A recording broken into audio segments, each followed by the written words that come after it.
What's going on, guys? I'm Cliff Jantz, and I'm here to answer the question, is it any good? With this video, we're going to talk about scary stories to tell in the dark. It is based off of the late 80s, early 90s uh, children's book series, if you want to call it that.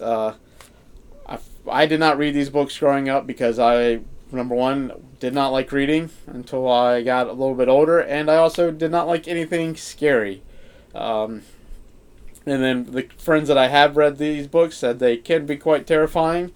I do remember looking at the illustrations, and they were indeed scary that were part of these. The plot of this movie follows a group of kids that are living in a small town in Pennsylvania in 1969, I believe. Uh, they're being chased by a bully. They go into a haunted house on Halloween night. They find a secret room in the basement that belonged to this character named Sarah Bellows. She is kept down there by her family. While she's down there, she writes scary stories in this book. The book gets stolen by one of the kids, and new stories based on the stories from the book in our world start to write themselves centered around the characters in this movie. Um, I'm a little surprised this movie didn't come out closer to Halloween. I think it would have probably been a little bit more impactful if it came out closer to beginning of October to mid-October than at the end of summer. That's just my opinion on that. I think it'll probably still do pretty well. The good in this movie, the kids all did a great job acting. I haven't seen any of these kids in anything else except for the kid that plays the bully. He was in Walking Dead a few seasons ago as one of the residents of Alexandria. But I look forward to seeing these kids act in other things as their careers progress. The scares in this movie, I thought they did a great job with the scares. They keep you on the edge of your seats when those scenes are happening. Certain times I do rely heavily on the jump scares, and it gets a little bit old towards the end. But the scene that freaked me out the most did not rely on jump scares. It was more of the supernatural presence coming after you, and very slowly, but no matter how fast you run, you can't seem to get away from it. That's the pale lady or pale woman sequence. That scene just really kind of freaked me out while it's happening on screen. The makeup effects in this movie, particularly Harold the Scarecrow, he looked just like his illustration in the book. They did a great job with that. It's Guillermo del Toro. He knows how to use makeup to his advantage. If you don't believe me, go see the first Hellboy with Ron Perlman, or Pan's Labyrinth, or even Kronos.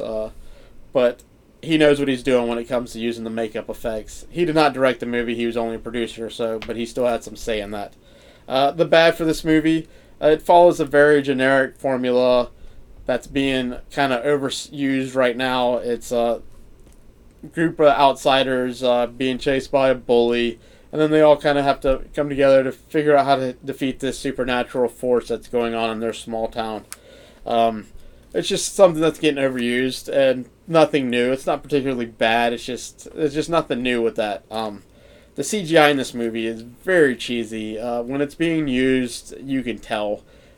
It stands out compared to everything else, mainly because the makeup effects are so good. So when they're not using makeup effects, you can tell that it's just being poorly done. Luckily, CGI is not being used very often in this movie. The ending of this movie also was just kind of really had no closure to the movie. It left a lot of things open, pretty much telling you that they're planning a sequel, or at some point, depending on how this movie makes, they just want to do a sequel. And they have plenty of stories to work with from the books. They only did like 4 or 5 in this movie. Also, just a quick warning to parents who are thinking about taking their kids to this movie.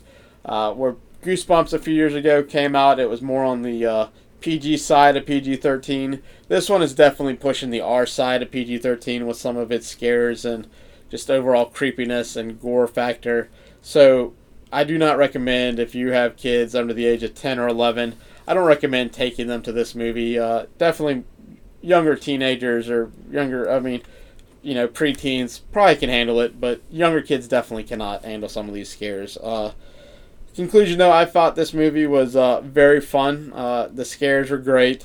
It kept me entertained. I found myself laughing a few times throughout the movie. The humor was not so much to where it takes you out of the horror element of the movie. It was just, it worked very well. I do think if you're a fan of the book series, you're going to enjoy this movie. I think they, from what I could gather, they stay pretty close to the source material as far as the stories being told unfold. And I do think that this will probably become a favorite to watch around Halloween time as the years move on. I'm going to give Scary Stories to Tell in the Dark a 7 out of 10. Let me know what you guys thought in the comments below.